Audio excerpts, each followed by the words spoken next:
Just another brother with another humble question. Just another brother with another humble question. Welcome to A Brother with Questions. I am your host, B. Period. Man, I appreciate you for joining me. Before we get started, let me not forget to ask you to like, subscribe to the channel, and comment. Tell me what you think of these conversations, especially today. Today gonna be a good one. Man, as you can see, I got a friend in the room. We got Ronnie Jacobs from Fire Pit Conversations podcast.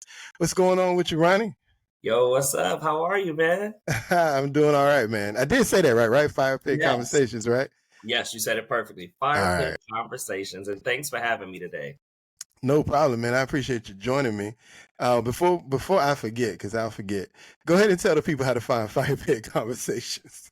So listen, y'all can find Fire Pit Conversations on any major podcast platform. So Spotify, Apple, Google, wherever you find all of your great podcasts, you can find ours. And you can follow us on Instagram at Fire Pit Conversations. Awesome. And then just real quick, what do you guys do or talk about on Fire Pit Conversation? Yeah, so it's a really cool podcast. It's me and my brother. We are both adopted, but we were adopted separately. And then we connected about 4 years ago. So it's kind of this really cool way for him and I to get to know one another. We're only less than a year and a half apart in age. So we missed a lot of each other's milestones. So really getting to know one another. And while we're getting to know one another, we are inviting other people to come sit at the fire pit with us, and they can share their story with however they've been impacted by adoption. So it's super fun. It's kind of like this double fold type of thing. We're getting to know one another, but we're also kind of navigating this new space of the adoptee world, and all while having a good drink or a good smoke at the fire pit. Gotcha. I caught that. Okay. All right, man. So that sounds cool, man. I'll just introduce how I met Ronnie. I met Ronnie through my wife, Tarsha Smith from the Adoption Journey podcast. And initially Ronnie was a guest, and then it was in a couple weekends now. They had the Black Adoptee meetup, and then so we met Ronnie in person, and so here we are, man. I said I had this idea for the day, and I said, I'm gonna reach out to Fire Pit Conversations, and let's have this conversation. So today, here's what we're doing, man. Obviously, presidential election is going on right now. It's in the battle because we're less than 10 days now. And Vice President Harris, former President Donald Trump.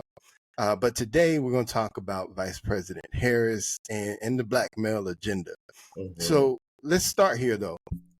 I want to start with what you think about this conversation that has been resonating about, sort of, I feel like it's a conversation to scold black men into ensuring that we are voting for Vice President Harris. And if we're not, the assumption, one, that we're either misogynistic and that's why we're not voting for her, or we're just misguided. But just tell me what your thoughts are about this conversation that's being had. Yeah. So, I don't, as a black male in education, I have not heard a lot of that. I've just been here. I think I was listening to the Breakfast Club, and I heard them kind of talking about it, or a caller called in talking about that. And I think that so much of society kind of uses black people, and specifically black men, as kind of this tool, or we're pit. It's a way to pit one person against another person, or one group against another group. And I don't know. All the black men that I know are very much in support of Kamala. So I'm not really sure where the conversation is coming from. I'm not sure who started it. I don't even know when and where it began and why. But I think I'm not even certain if it's a factual thing. I don't think that. I think black men in particular wants what's best for them, and typically what's good for Black men is good for everybody. Okay. Well, I can give you some backstory. Yeah, give me some backstory. Some backstory. So obviously a lot of polling's done this during this time of year, Right. and so when you look at a lot of polling is suggesting that there will be higher rates than normal. Okay, so if you look at the polling, I believe at least 80, but more than likely, probably 85 to 90% of Black men are more than likely going to be voting for Vice President Harris. Mm-hmm. But there is, and that's just my personal belief, but if you look at the polling, some of the polling is suggesting that it could be as high as 15% or maybe even 20% in some polls that might be voting for former President Donald Trump. Mm-hmm. And so because of that, because of the polling, and then so you got polling. The other issue you'll notice is when you talk to, and so I'll speak for me, when I talk to some Black men, there is, and it's not even about Vice President Harris, it's more about the Democratic Party. And so there's just skepticism in general that the Democratic Party has the best interest when it comes to what's most important to some Black men. And then if you look at the social media, you know how it does. It certainly magnifies everything. Way bigger than it probably is. Right. But if you look at the chatter on social media, there's a lot of chatter on social media as well of Black men who are publicly talking about and again, Vice President Harris is the face of their disappointment because that's who's running. But I think it runs deeper in that, we've seen this Democratic agenda, because it's not like she said anything that is, vastly different than what you would expect them to say. Right. So it's like, okay, here we go again. We've seen, and then people have a comparison too. I think that's the other thing that people are missing is we've seen 4 years of Donald Trump, good, bad, or ugly, right? We've seen what that looks like. We've seen 4 years of, by default, Vice President Harris, because she has owned at least everything that President Biden has done. And when people do a comparison, they're just looking, especially I think Black men, is they're looking and going, there was a difference. And I can't say that, and because I fall in this category too, that there was a difference. That I think there's some things about what we saw with during former President Donald Trump that were beneficial, in particular for Black men. In particular, I think it falls in line with when we're talking about economics, right? That were more beneficial during the Trump era than during the Biden era, and I think one of the things that they're missing is Black men are getting to a point where economics is bigger than some of those other issues. So that's sort of that background. Okay. That's sort of that background. Yeah. So I can, now with kind of that better view or understanding, I can see where people would be fearful that, us as Black men aren't going to show up at the polls and aren't going to vote for VP Harris. But I don't know.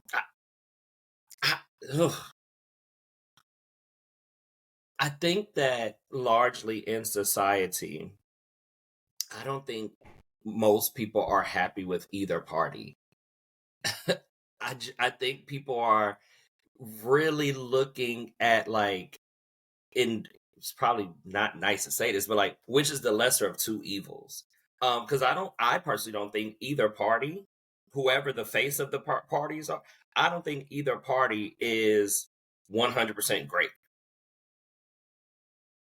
And so I think people have to take inventory of what's most important to them, and then they determine which candidate or which party best supports the things that are most important to them. Right, and I totally agree. I think both parties are trash at the end of the day. I think both parties are trash. That's why I'm listed as an independent, Yeah. because I don't think either party, for me, when I look at either party, I don't think either party has the best interests of quote unquote black people. Um, personally, I know that one party gets the credit, but I Hmm. personally just don't see it how you give them so much credit when consistently, even if you look at the last 20 years, they've had a huge hand in what policies were in place over the last 20 years. Hmm. And when you think about the black community, sure, there's some gains in individual pockets or areas, but when you talk about the overall community is relatively the same, if not, slightly worse, or depending on how you judge it.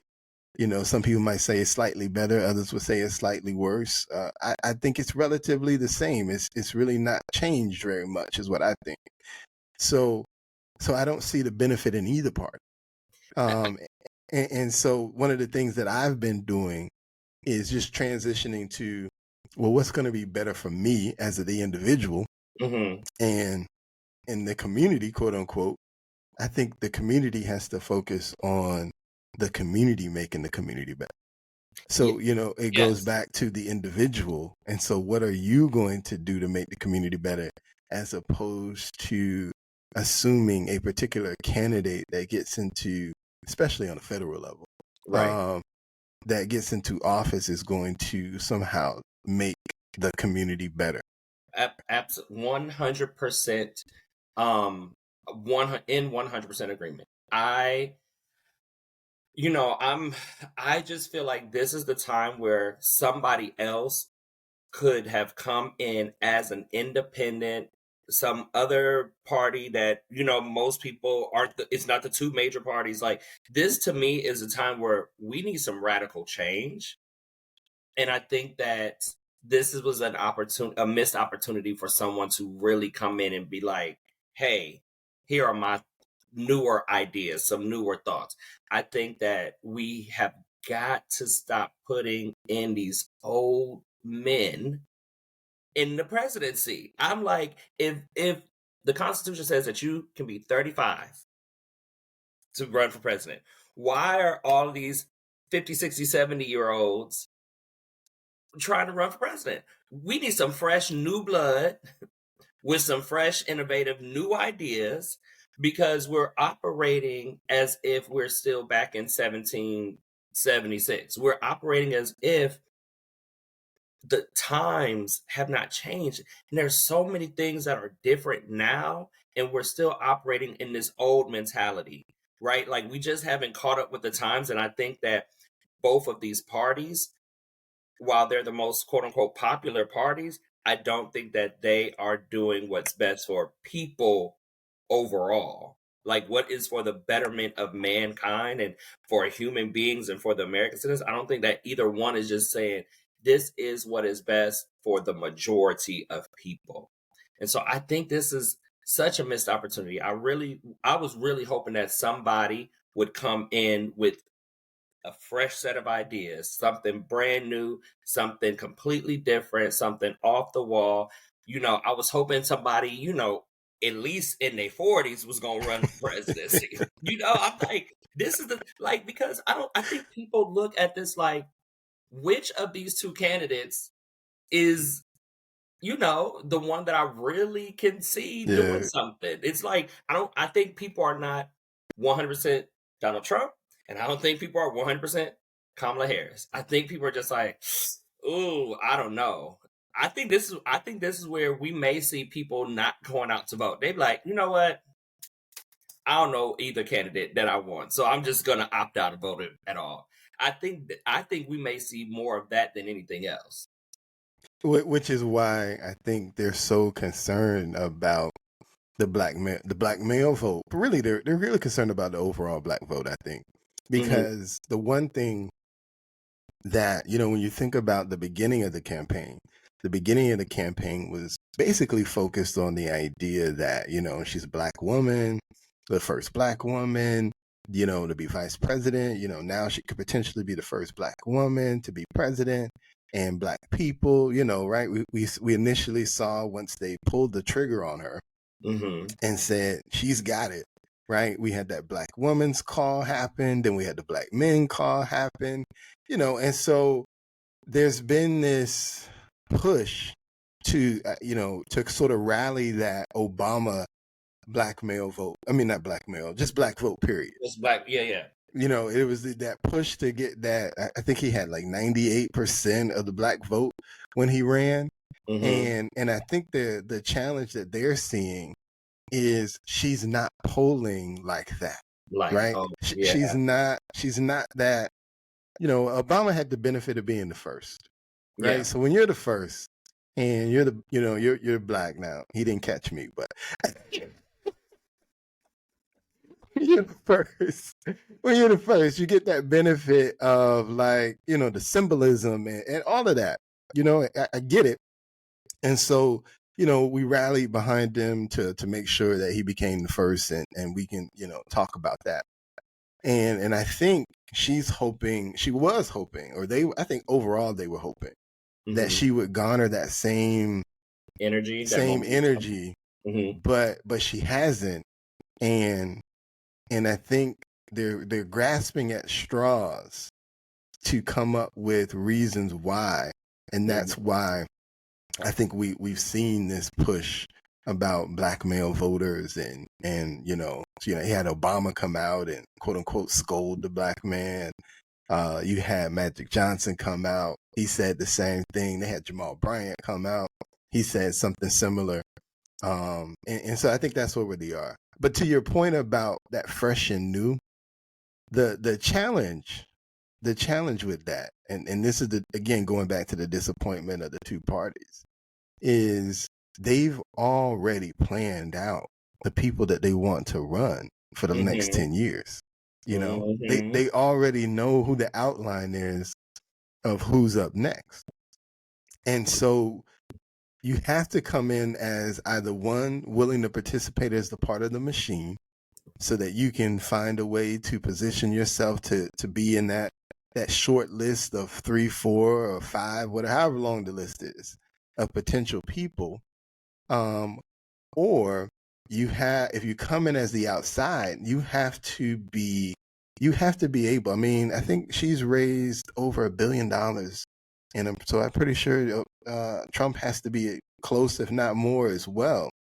So as the independent, you got to be able to raise $1 billion. You got to be able to compete. You got to raise that $1 billion, and I think as the independent, that becomes part of the problem. Yeah, because the machine already knows where to get the tap running, because the machine's been running the tap for the last 100 years. And so as the new guy coming in, that's that challenge of, where do I get the tap running to the tune of $1 billion? And that becomes that problem as the independent. That is the challenge, right? Definitely is the challenge. But I think that people are open to hearing it out. I think there are so many people, like you were saying, that are so unhappy with the parties. I don't even want to get really stuck on Vice President Harris or Donald Trump. I don't even want to get stuck on that, because really, we look at these people, and if we don't understand government and how it works, we think, oh, the president makes all of these decisions. And there's so many more things that go into it, but these are the faces of these parties, right? So not even to look at like the face of the parties, but the parties themselves. I think people are just unhappy. And I think like, if somebody came in with that new fresh energy, I think that rallying that $1 billion would not be as hard as we think, because I think people will be listening, because I think people want something different, but we're just operating in that sense of normalcy, and I think that's just what the problem is.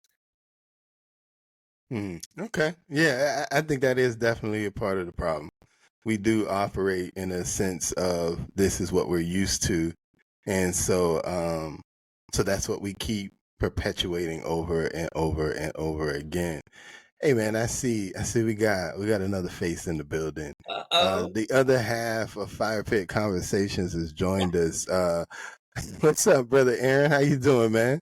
I'm doing good. I was trying to get it on my computer. Looks like I'm doing it from my phone. I well, you have can't that a figure good out the MacBook, Can't figure this Ah, MacBook out. Yeah, man. I tried to download Chrome. I tried to download the app. But I'm here. you're here now. You're here now. So me and Ronnie, man, we've been diving in already. So Okay. I'm gonna get your thoughts and opinion on what we've been discussing. So we Okay. started off having a conversation about this, or let me actually, are you paying attention about this push to sort of scold black men into making sure that we're voting for Vice President Harris? Have you been noticing that? Yes, I have. Yes, I have. So, what's your thoughts and opinion about that? I think like everyone has their own voice, and um we shouldn't be, pushed to vote for who we want to vote for, or, just based on all the, propaganda that's going on. Because I mean, it's all over the place. Um, bringing out artists and, stuff like that. We really need to look at the, which candidate is going to help our success as black males, the most, not, what everybody else is saying. We got to look at the issues. We got to look at who is actually for us. You know what I'm saying? So, I mean, I think that's my main thing. It's just crazy, man. It is. It is. Like I was talking with Ronnie. You Mhm. had former President Obama coming out. Yeah, They had Jamal Bryant on TV. Magic Johnson has been saying stuff at different rallies. yeah, And it's just this onslaught, and it's almost like and I didn't get quite here with Ronnie yet, but it's almost like they expect, right, right. that we are going to be voting for her, and the Mhm. idea that we're not has to be rooted in some misguided sense of what we think about her as a woman, or anything else. I mean, it's almost like it can't be the policy, y'all. It has to be the fact that she's a woman. Right. It's come on, like give us some credit that we at least have brains and are thinking around here, right? Yeah, I mean they should, because we do. But I mean, it's just crazy. Like the world right now is just so, and it's in a weird spot. You know what I'm saying? So, um, I mean, to be honest, I'm both candidates have their pros. Both of them have their cons. Let's just call it what it is. But we got to look at which candidate is gonna help us. Like I said earlier, like which one's gonna help us the most? Because they're not gonna. They say a lot. Um, there's more. There's more words behind the actions. Mm-hmm. Mm-hmm. And so piggybacking on the last thing that Ronnie has said, talking about people not understanding how government works. Right. And Okay. so let's talk about the agenda that she has, and then to connecting that to what the agenda that she put forward. mm-hmm. So when we think about the agenda that she put forward, and I made a note here, so let me so I can just read it without missing anything. Yeah. So Well, her we don't first want to I misquote you. We don't want to misquote her, right? We want to be exact. I'm trying to. I'm trying to. So, providing 1 million loans that are fully forgivable to Black entrepreneurs and others, because that's a part of the statement, to start a business. Number two, championing education, training, and mentorship programs that help Black men get good paying jobs in high demand industries, including a pathway to become teachers, supporting a regulatory framework for cryptocurrency and other digital assets. So for the Black men who invest and own assets that are protected, launching a national health equity initiative focused on Black men that addresses sickle cell, diabetes, mental health, prostate cancer, and other challenges that disproportionately impact them. And then last, legalizing recreational marijuana and creating opportunities for Black Americans to succeed in this new industry. So let's start there. What are your thoughts? Who wants to go first? Go ahead, Roddy, because you know which one I want to talk about. So I think there's okay. So I don't even know where to start. All right, so let me start with the education piece. Okay, let's go there. As an educator, right? The problem is it's not that we don't have enough qualified teachers. It's not that we don't have enough good teachers. That's not the problem. The issue, it's all of the politics. It is the behavior of the students. It is the behavior of the parents. It is so many of the other things that, like, we can get 1 million men, Black, white, or purple, to become certified teachers. The 1 million men, Black, white, or purple, is not staying in education because A, teachers don't get paid enough. B, all of the BS you have to deal with as educators, it's just too much. So I think less of the problem is, we need more. Yes, while it is very true, we do need more Black male educators. Absolutely. When we are struggling so much with having people or students being taught by people who look like them and can recognize some of the strengths and weaknesses or the experience or relate to the experiences, like, it's so difficult. But the problem is so much bigger than let's just get more people certified. Like that, like, while it's a great way to kind of start to think about it, and you're kind of putting on a Band-Aid on a huge wound, and I get it and I understand it, but there's so many other issues within the public education system. Like, I love the idea of it, but like, that's not gonna be that's not gonna, like, fix the problem. It's not gonna resolve the issue. But I appreciate the thought and the idea of being able to get more Black men certified. I think that's a wonderful idea. But I just think that there are too many systems within that is broken, because we are moving away from using terms like DEI. Can't say it in some states, can't use it. You're having to change different titles, and they're having to, different programs are having to adjust even their wording, because then it's like, it's only for Black men, so now that's diversity, equity, and inclusive, and now that's a problem, so now we got to open it up. So I don't even know how you would keep it to where it's only Black males that are and others, because see, now we got a loophole. Others now. Now we got a loophole, right? Others. Who are they? Who are the others? Miscellaneous fees at the end of the bill. What's that? What are these? Who are the others? Yeah. Because if it's supposed to be for Black males, right? Mm-hmm. And this is how this program is set up. Who are the others? ... Right. And two, I think my issue with that the education piece is, like you said, I think the bigger problem with Black male teachers is it all going to come down to cost in terms of salary. Because at the end of the day, I don't know off the top of my head what the average salary is for a teacher, but I'd imagine it's somewhere in the range of 50 to 60, and may even be lower depending on your state. Depending on your state or higher. So or higher, yes. So when you think about that, there's your first problem with Black male teachers. It's not that we won't become teachers.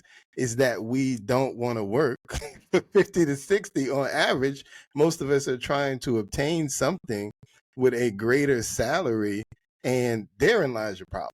And so exactly. if you're not attacking how much funding you're putting into education in terms of, and not even the students, I'm talking about the teachers. You're not attacking putting more money to increase the salaries of teachers across the board, no matter what state, then you're not going to get more black male teachers, and so you're really. It sounds good when you say it, but it's not Yeah. solving the problem. It's good in theory. It's not solving the problem. And even when you talk about the other training and things of that nature, you know, I know Ronnie's in education. I'm in education. It's not that the training ain't there. It's about having the students that are qualified to be able to receive the training. And so if we're not addressing the fact that they can't do math and they can't read, speak on it. If we're not addressing those issues, then you can create 1,000 training programs. You're not gonna have anybody in them because they don't know how to do math well enough and they can't read well enough. And so when I think about that it sounds good, you know, but you're not addressing the real problems. Right.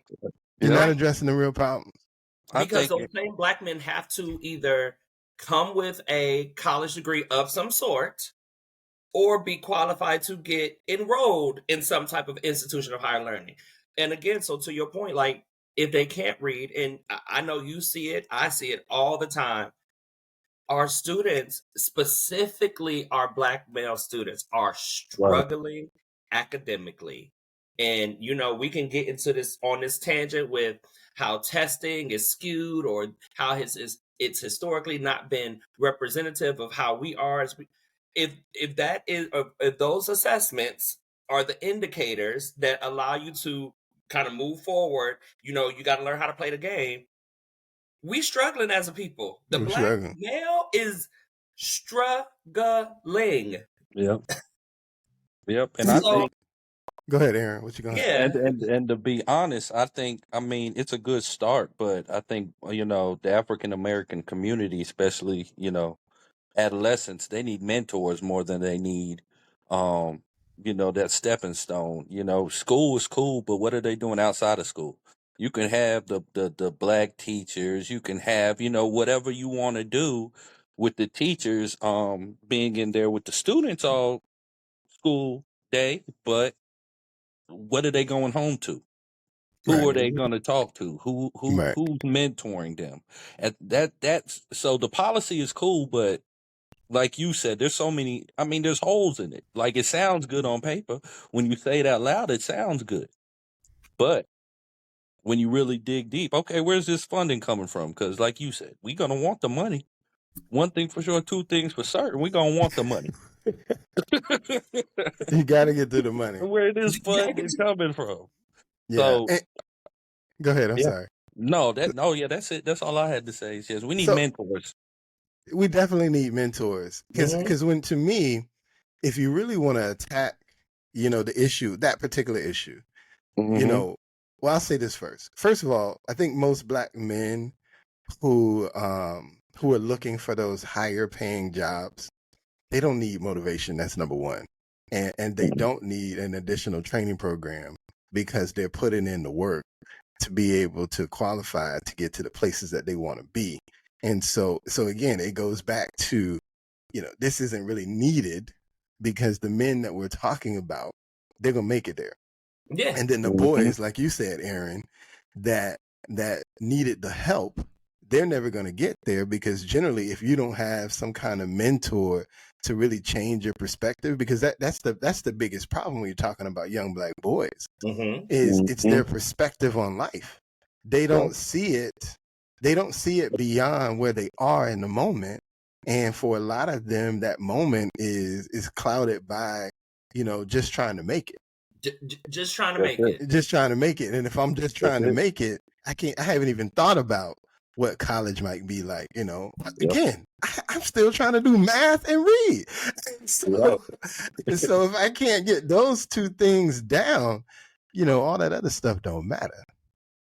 So and that's the truth. And that's again where there are already so many we call it, for y'all not in the education world, we call it alternative routes to certification. There are so many programs out that I am aware of, at least in my state, to get certified. If you have a college degree, they'll get you certified. Oh, we will get you certified. They'll get you certified. And all you got to do is want to do the program. We will get you certified. It will cost you little to nothing. but a little bit of time. Yeah. We'll get you certified. So Yeah. shameless plug. Like if you want to, Yeah. You can get the we'll job. get you certified. That's not it's not the ability to get certified. It's how do Black people, Black men specifically, see themselves in the world and in society. And again, back to your point, where if I can't even see beyond today, how can I even start to plan for 5 and 10 years from now? Right. And that's what, in being a school teacher that's talking to them every day. Yeah. That's the problem. That's the problem. You can't get them to see beyond today. And then unfortunately, the other piece, it goes back, like you said, what are they doing at home? So you got a lot of kids who either one are coming from single parent homes. And then even the ones I find that come from, a lot of them are coming from, maybe a mom or a dad and then some kind of stepdad or something like that. Or, mom and dad traditionally. The problem is they're not even having these kinds of conversations at home either. Nope. There's a young man, just a quick example. He's a senior at our school, if you will. And so as a result, he's fortunate enough, he only has to go half a day. This young man spends the rest of his half of the day sitting in the back of the school, ultimately doing nothing because he don't want to go home. And so we've had conversations about trying to get a job maybe. So for the rest of the day, since you got, he's basically done with school by 10:30. So maybe get a job for the rest of the day, something. But even in talking to him, just the idea of, well, how do you fill out an application? And this is a 16, 17-year-old kid, so I get that it's his first time, but it's like, so you ain't even had this conversation with your pops. And I believe his situation is a stepmom, but so you're not even having these conversations about how to fill out an application at home. You know what I'm saying? This young man, again, it's school, so we could put him on a bus for free if we wanted to and let him get to the house. He don't want to learn the bus route. It's that lack of motivation, and he's not the only one. He's just the one I'm using as an example right now that they have. And so you got to address that first. And then maybe they'll be good enough to take advantage of somebody's training program. But also, we can talk about the lack of motivation, but let's also talk about access, right? I have students who would love to get a job, but where they live, there is no public transportation. And because of their family's financial status, they don't have an additional car that they can receive, or a gifted car or anything like that. So they're ultimately not even being set up for success. They don't have the ability to access the things, right? So yes, could they Uber? Absolutely. But let's calculate how much you're spending in Ubering going to and from work every day. Whatever the cost of that paycheck was. Right. You are paying to go to work. So it's like, also, how do we ensure that everyone has access to getting the things that they need to succeed in life, right? So like that mentor, great thing, right? Because hopefully that mentor or these conversations that are happening at home will motivate the kid, right? Cool. But what about that person who lives in a rural area in the country? Ain't no public transportation. So how do they get to work? Even if they want to get some good job experience or job shadowing or internships, how do they then get there if their family's financial status doesn't even allow for that to happen? So again, how do we kind of close that access gap? Yeah, that's a good one. I never, being that I don't live in a rural area, I never think about that. I mean, even in Orlando, there's a bus system, but it's just going to take you 2 hours to get anywhere you want to go. So, there's a system in place, but I can't imagine when you don't even have access to that. Yep. Yeah, access to that. So let's talk about the other issue. Aaron, what's the one you say you want to talk about? I think I know Aaron, but I'm gonna let you say it, Aaron. So Which what's one on the list? I think it was the last one on the the list. legalizing recreational marijuana? Okay, what you got to say, Aaron? Do it. Like Nike say, just do it. That's all I got to say. Y'all can regulate it all you want, but just do it. This a Nike commercial. you know, I Now, mean, so go now, ahead. well, I was gonna ask you now if I remember right. You're in Georgia, right? Correct. So in Georgia, do they have what is the word? Medicinal marijuana legalized, or because So I'm they obviously there's no recreation. I'm assuming. yeah, no recreational. It's decriminalized. And Atlanta, and a few other counties. But they do have medicinal. But I think it's the law for it is so stiff. Like you can do medicinal, but there's nowhere here that sells medicinal. Okay. Okay. So that's the law, and it's really only for oils. Okay. Yep. Okay. So that's our law here. We might never legalize it unless one of these candidates do it, but I think it's always going to be a local law. That's the other thing that people don't get. Just because they decriminalize it, well, so most states right now it's I mean, it might be recreational on a state level, but federally it's still illegal. Gotcha. That's Gotcha. how it works. So even though, like Colorado per se, they have recreational marijuana, you can buy it, whatever, but at any time the feds can come And close you and down. close you down. And I don't Take you even to think your jail. money's good in the bank. Well, I know. I remember when California first passed their laws. That was a big deal because they were storing large amounts of cash Mm-hmm. in safes, either in the store or somewhere else. I think in some states they've been passing laws to allow them to do some kind of banking, but again, it's tricky because it's still illegal on a federal level, and so even if that local bank says okay, if a federal comes in, it is what it is. And so I think there's still a lot of challenges with it. But let me ask y'all this. So what do you think about though putting that as this high priority for her agenda for black men though? I don't think it's high priority. Unless it's gonna, release some of, the people in jail, locked up for, petty marijuana charges. If that's part of the whole thing, like, you go to Texas, if you have a little bit on you, they'll put you in jail, still. Different states like that. And there's, it's almost like the NIL kind of thing. You know how they just gave Reggie Bush his Heisman back and all of that from Mm-hmm. his image and likeness from years and years ago. The same thing. Like if you have people in there for, let's say, a gram, and they had to do a year just because you're in Texas or whatever, just doesn't matter.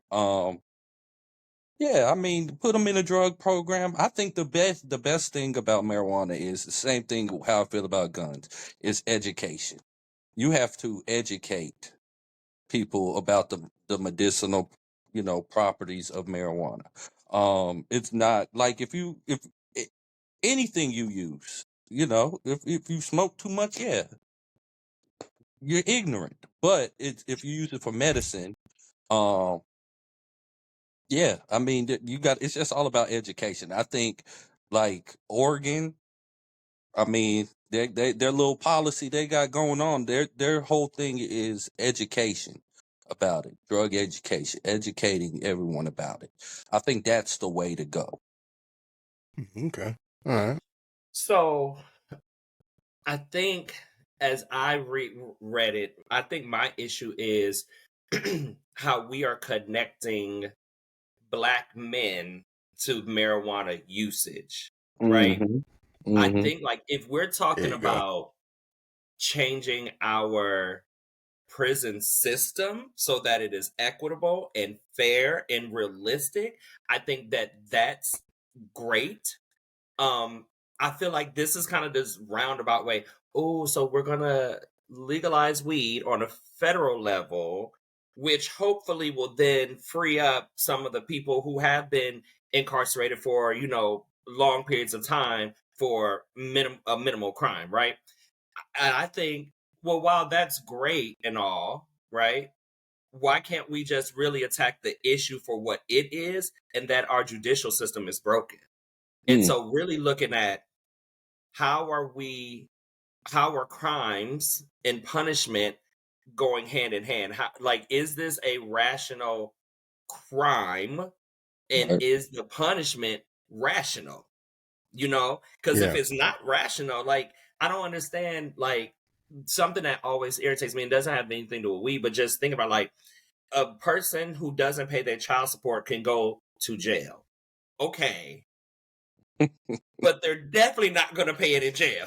Definitely not paying it in jail. So now we have something that doesn't make sense. And so my thing is if we're going to just talk about changing our judicial system, great. If we're going to talk about revamping our prison system, great. I don't think that we need to attach legalizing weed to this benefit of the Black man. And I think a lot of the criticism, that's where the criticism comes from. It's like, okay, you made this Black male agenda, and then because again, these people, they had meetings about this. You know what I mean? They went back and forth about, is it going to have 5 things on it? Is it going to have 10 things on it? And then they settled on 5, and they had to make sure one of the 5 is, we're going to legalize marijuana. That's going to get them. And it's like, dude, first of all, not everybody's smoking. You know what I'm saying? Some people, not all smokers are Black men. And not all smokers are Black men, right? And so when you're talking about, satisfying Black men, it's almost offensive that you thought one of the top 5 things you needed to say is legalize marijuana. Because like you say, when they talk about policy, right? Policy about reducing some of the drug laws and things of that nature so that you're not sending men to jail. Number one, as president, you can only do that from a federal level. So that's only going to affect federal.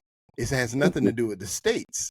And so, and then 2, if that was the intent, then you would have said it, right? Because I'm not taking on you on what I think. I'm taking you on what you say. And so what you said was, you thought Black men wanted you to legalize marijuana.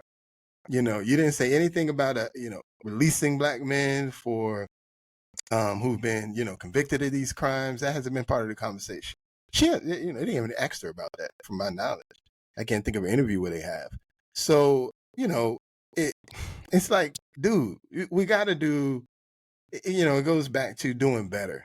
Like, if you want Black men to come and vote for you, you got to do more than suggest things that really, at the end of the day, nobody's life is really impacted that much by the legalization of marijuana. Nobody's life. Because those who really want to do it, whether it's legal or illegal, they making it happen. and so it becomes a moot point, to put that as some agenda, which at the end of the day, this is not even something you can do from the presidency, right? That would have to go through Congress. And so the idea that you're going to convince what is currently a divided Congress to make that a part of the agenda, whatever. That's never going to happen.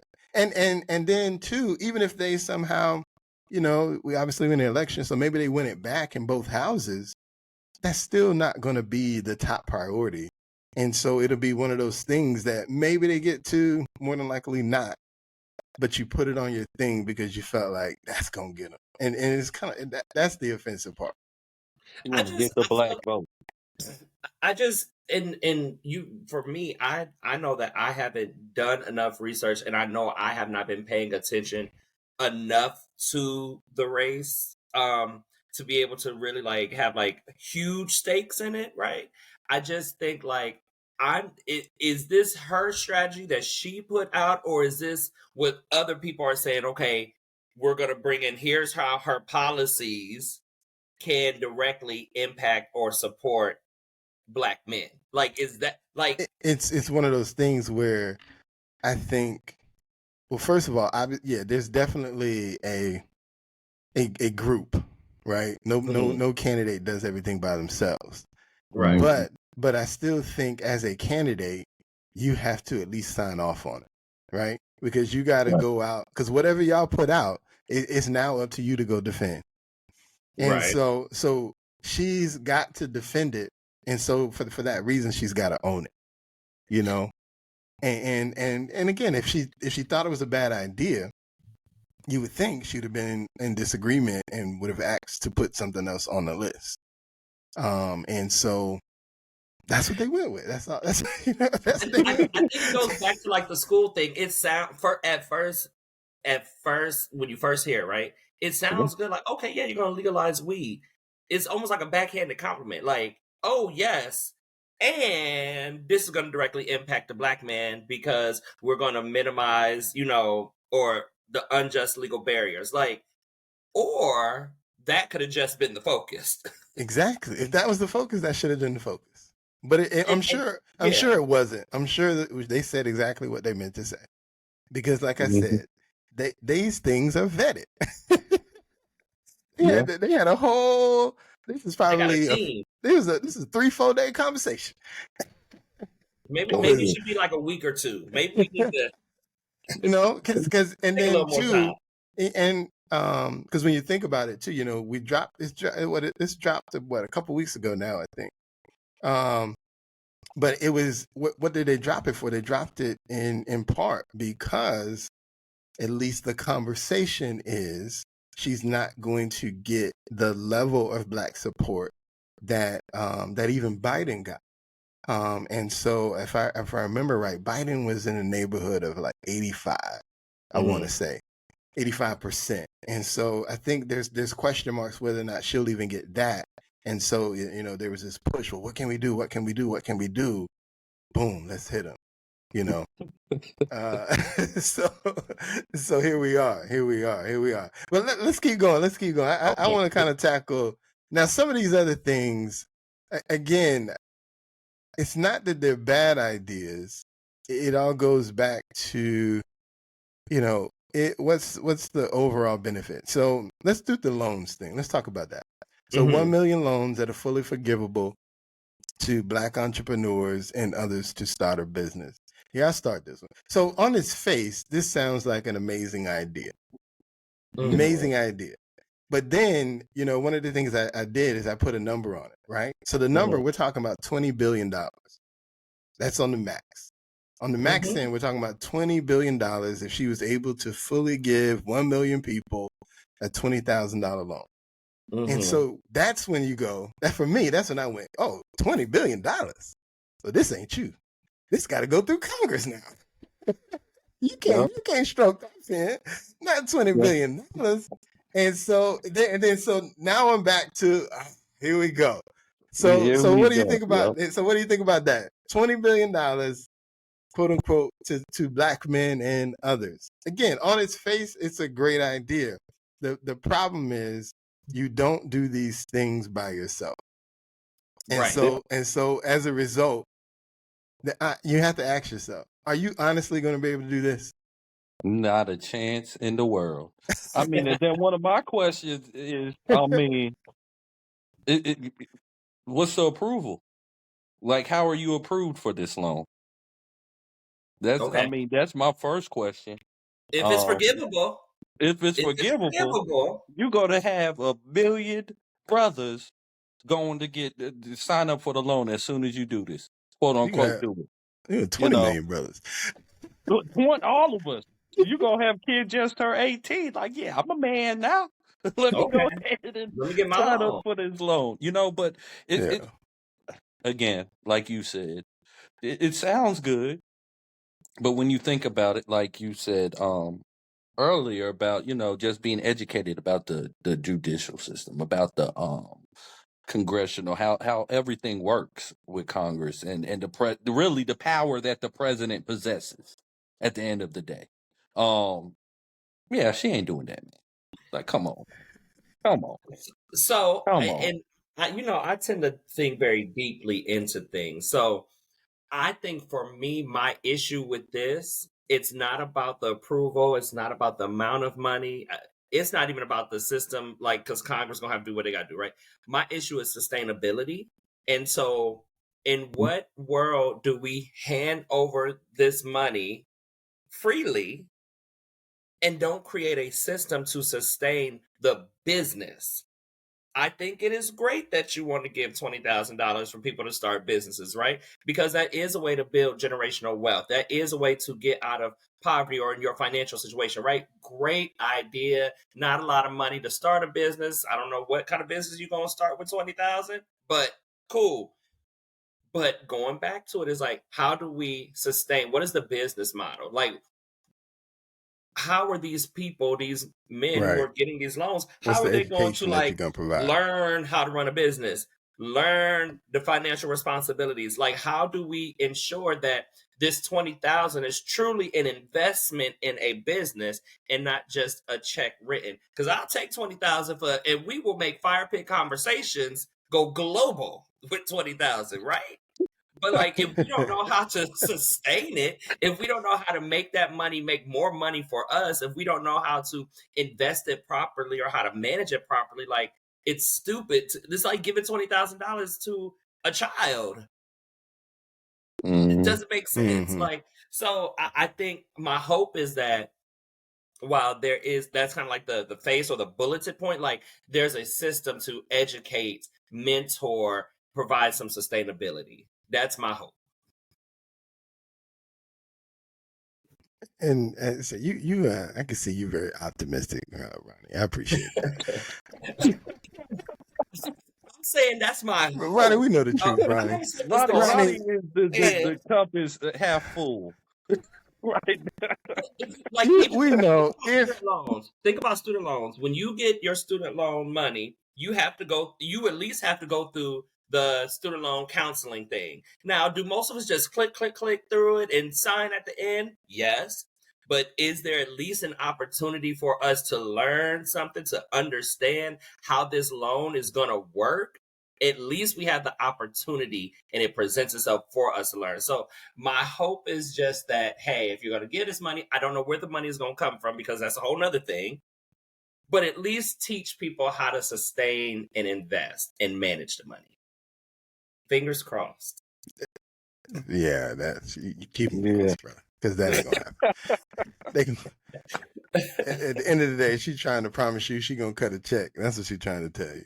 She's gonna cut a check that she can't cash, but that's what she's trying to tell It's you. gonna bounce now. Go bounce. All right, so I'm gathering, just kind of summarizing our conversation here.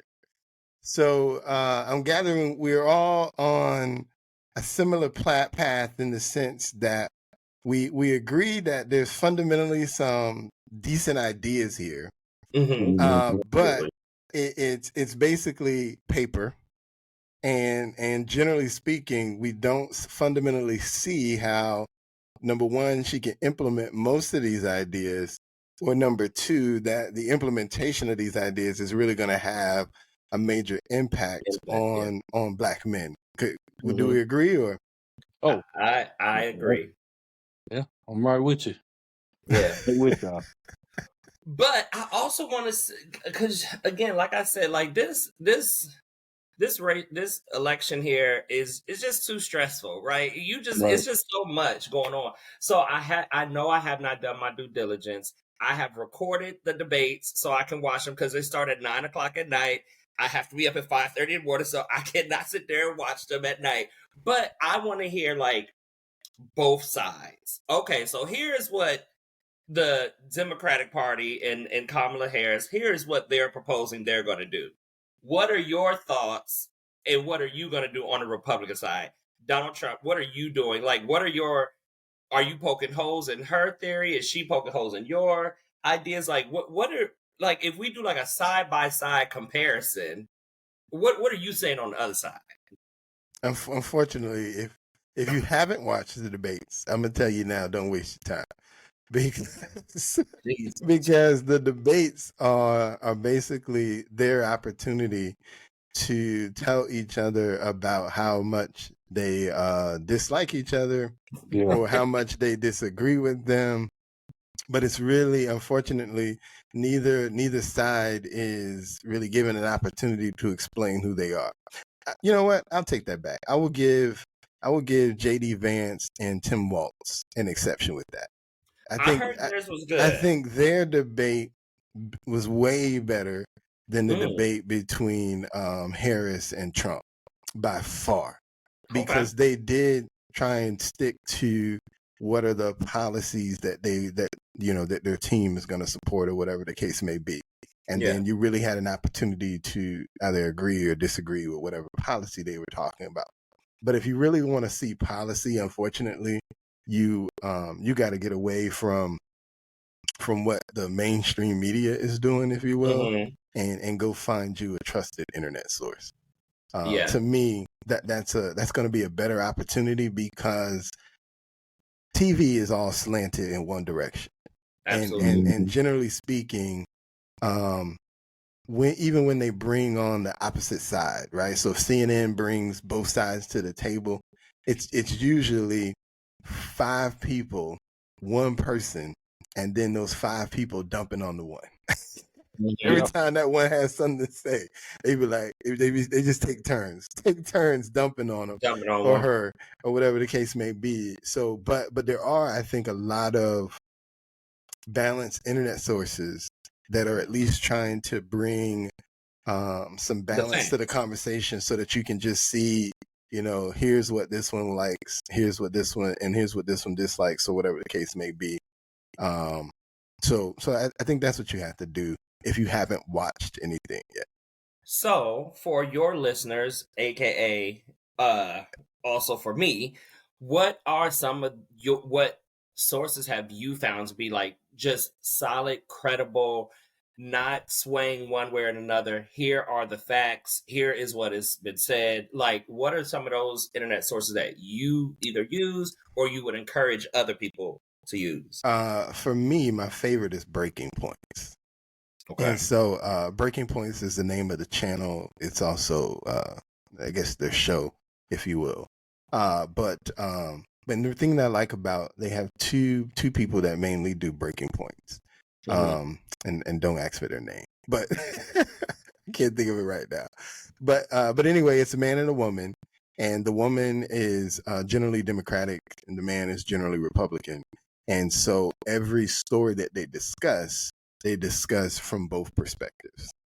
Okay. And then they'll argue the merits of why they agree or disagree with the opinion that each other gives. But every single time, you're hearing a Democratic opinion and a Republican opinion, and both individuals too, while they are, certainly along party lines, they can be honest about whether or not they actually like a particular candidate. And so, like, the young lady is certainly not a Kamala Harris fan by any stretch of the imagination, but she is, she can articulate, what Kamala Harris likes. She'll articulate what she doesn't like about Kamala Harris and the reasons why she doesn't, and so forth. And then the young man is the same way. He's again, they're both voting for Trump and Harris. I don't think there's any question about that. But they can at least be objective about the good and the bad and the ugly.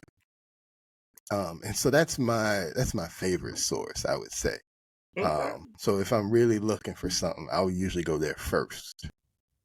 Got you. I like that.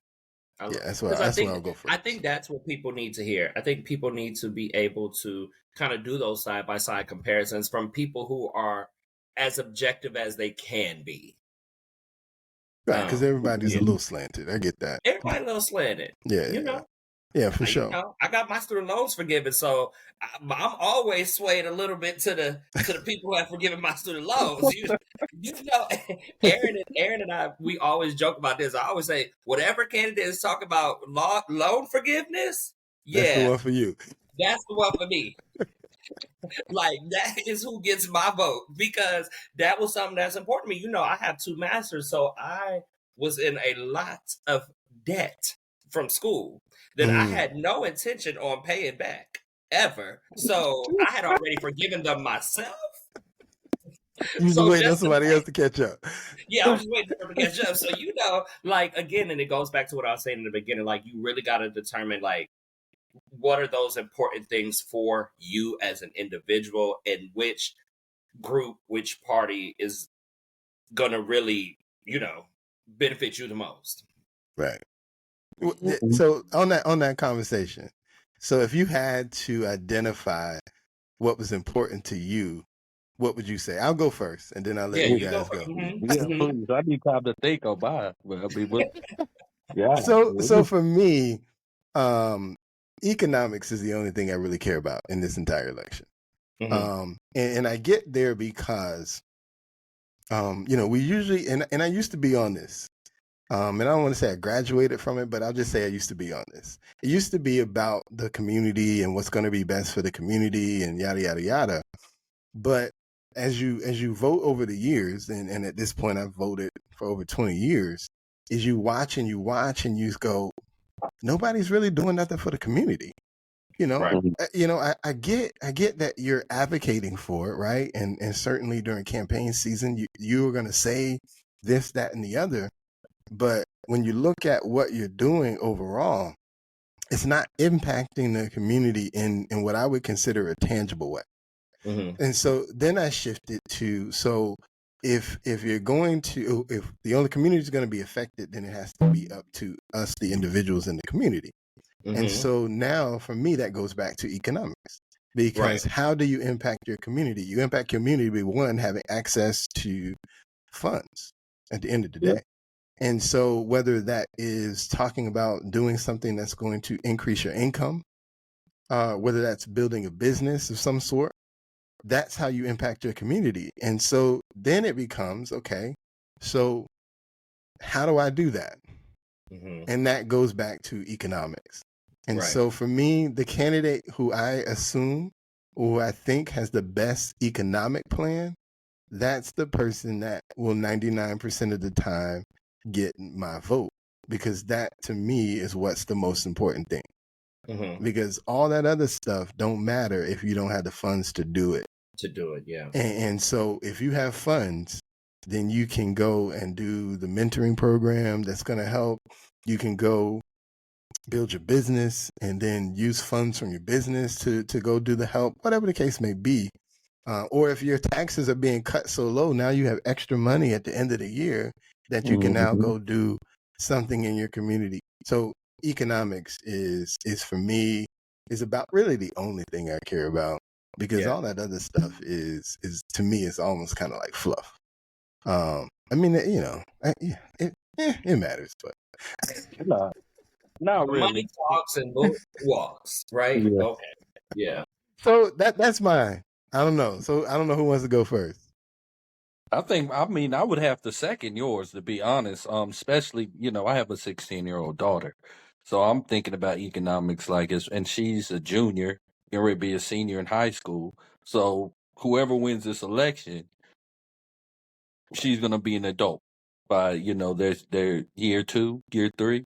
So I'm always looking at it like that, like economics, like you said, before it was like, who's going to do better for us? But you got to look at it. Who is going to do better? It might be selfish, but who's going to do better for me? You know,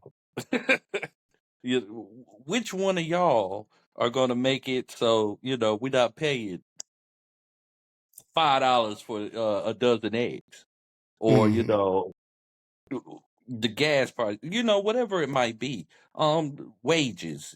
Everybody, I mean, we all want to get paid, but which one is going to make living and life for the next 4 years something that we're like, okay, you know what, this is cool, I could do this? Yeah. Because I mean, them last 4, man, let me tell you something. Them last 4, whoo. But yeah, so now that would have to be mine too. I mean, and then yeah, that'd probably be it. Yeah. Okay. All right. What are you thinking, Ronnie? Economics is definitely in my top 3 things. For me, I think like my top thing is education and their thought behind the issue with the public education system. And so what are the things that they're bringing to the table? Because they can't fix it all, because every state is different and every state has its own things that they're doing. But what are some things, how are they thinking, or what policies are they wanting to create, or who are they wanting to put in place, or what are their ideas on how we can impact the public education system? Because to me, that is the thing that we can utilize to create sustainability. If we do have better education system, then people can make more money. We can hopefully have less crime and, all of these things. And so I just feel like at the fundamental level, making sure that our public education system is like with some radical reform, because that's what we need. And then the other thing that no candidate is talking about, or I ain't heard them talking about, is reparations for Black people. I want my 40 acres and my mule. And I'm just waiting for somebody, because he or she who says really talks about that is a priority, you might have my vote too, because I want my 40 acres and a mule. Yeah. The issue with that, and the issue with that, right? So reparations, it's been a conversation. The problem with that conversation is nobody really wants to have that conversation. Exactly. And so, again, you have one party who, quote unquote, claims to advocate for it and on their behalf. But the reality is they don't really want to have a conversation. And I say that because what everybody points to is they passed a bill, and I can't remember who the bill was named after, but it was named after one of those congressmen, that they, I want to say John Lewis, that they want to study the effect of reparations so that they can truly understand the impact that it's had. But for me, I look at that as, that's a stall tactic, I think. Yes. Because, if you really want to know, we have men and women who have been studying reparations for a very long time. You don't really need to have a study done, right? You don't need to commission Congress to do a study to be able to get yourself educated about it. The work has already been done. You just have to go find the people, who done the work. It's almost like the reality is you want to be able to control the narrative of what the study says so that when it comes out, it is more favorable to you. But even because you even look at California just went through this, where they had a reparations bill passed through their Congress, their House and their Senate, and supposedly everybody was on board. And then it got to the governor, and he was like, "Yeah, we can't sign that." and so again, and that's a Democratic governor. That's one of the most liberal governors in the country. We're talking about. We're not even talking about a Republican. And so, if you can't convince them to do it in California, the idea that we would get that done in the country is almost, it's a pipe dream. It is definitely a pipe dream. And so with that being said, I don't even take a politician seriously who even talks about reparations, because she has in she's done a ton of interviews lately, and I want to say it was the one she did with Charlemagne that came up, and she songed and danced her way around it. I remember what she did. She went back to the study bill, the John Lewis bill, so that we can study it. And if the Republicans would only pass the bill, then we can move forward and yada, yada, yada. But yeah, it's not a serious conversation. So for me, I've moved on from it. At one point I was like, yeah, reparations. And then I was like, you know what? These people ain't serious, man. What else we got to talk about? What else we going to talk about? We know they're not. But see, the thing is, I don't want to hear about the bills, about the research, all that stuff. I want a dollar amount and I want a date. Now, if you can start to do that, I think whoever does the dollar amount and a date can get the Black vote. Oh yeah, 100%. 100%. Maybe 95. See, you didn't even need a 5-point agenda. You needed one agenda. I can get reparations passed, and then you get 100% then. See how you're playing games. We are all voting early. Oh yeah, we all be in there early. We'll all be out there. So for sure. Man, so man, I appreciate y'all, man. I think this has been a good conversation. I think it also speaks to, I think, where a lot of black men are with, you're not really talking to us because you really don't want to talk to us.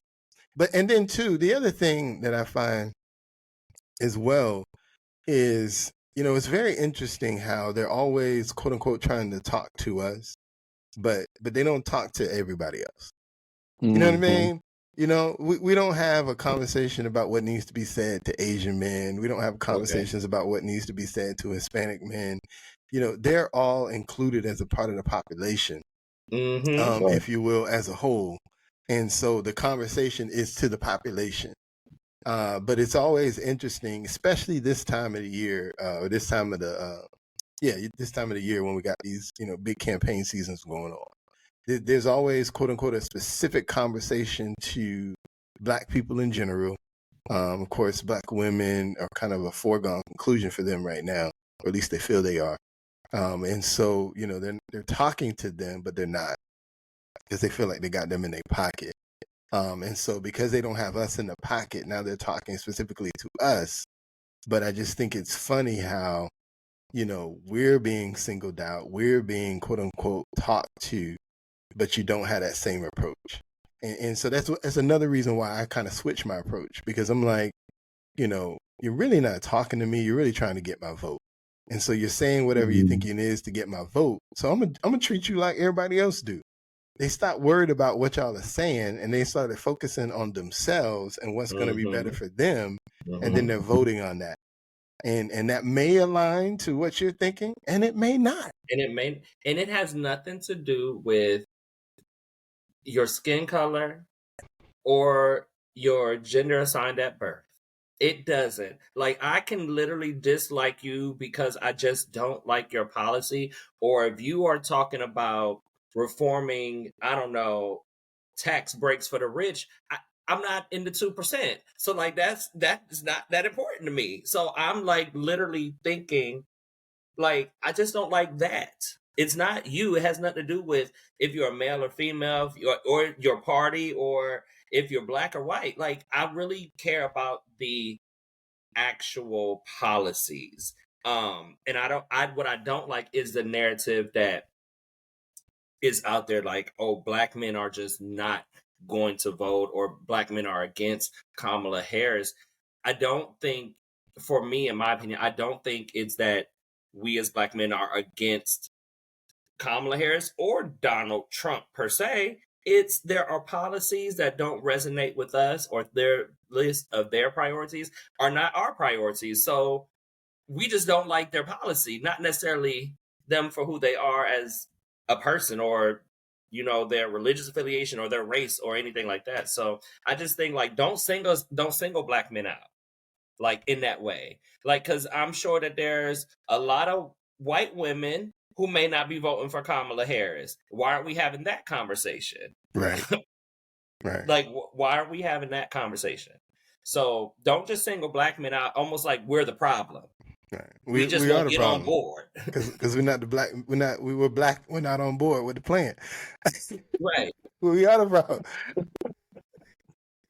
I Don't think, you know like, that? as black males are, like, now, especially with this election, we're actually taking note, like, and we're saying, like, damn, you remember what happened for you, the past 4 years? Or you got people who are really looking into the agendas and really looking into policies, and people, black males, we just educating ourselves, and you like, fool me once,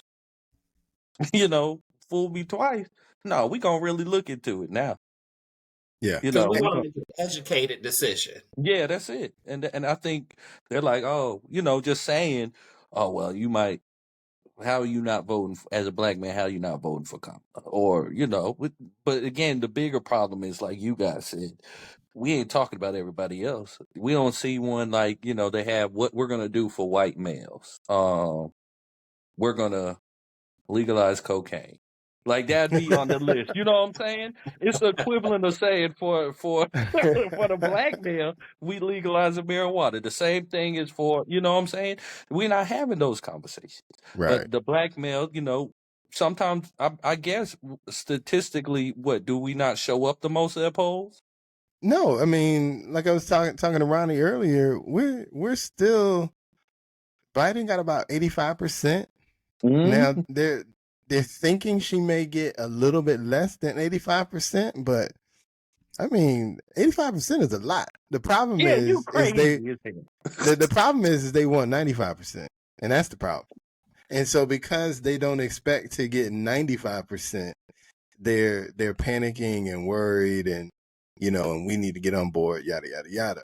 But Right. because they're looking for us to vote for her like we did Obama, and that's the problem. At the moment, polling says we're not going to vote for her like we did Obama. That's what the polling says. So we'll see what the numbers are. We're only 7 days away, but 7 days away, something like that. but yeah, the polling says we're not going to give her that Obama type percentages, and that's where I think that's where they really have a problem, because they feel like she should get the same support that Obama got. That's So tough. that is tough. I think she's gonna be disappointed too. Right. But therein lies the problem, man. Therein lies the problem, man. I tell you, man, I appreciate you guys for joining me, man. Ronnie and Aaron from Fire Pit Conversations. We're gonna go ahead and wrap this thing up. Please shout out the how to listen to the podcast, how to talk to you guys one more time for me. Yeah, so we can be found anywhere where you listen to any of your other podcasts. So Spotify, Google, Apple Podcasts. The name of our podcast is Fire Pit Conversations, 2 words. And it is a picture of us at the fire pit as the icon. So you will know that it is us. If you would like to follow us on social media, you can follow us on Instagram at Fire Pit Conversations, or on TikTok at firepit_conversations. There it is. So Ronnie, Aaron, please go check those guys out on TikTok, Instagram, and wherever you listen to your podcast. Like I said, I appreciate you guys for joining me. This is A Brother with Question. I'm B. Period, and I'm out.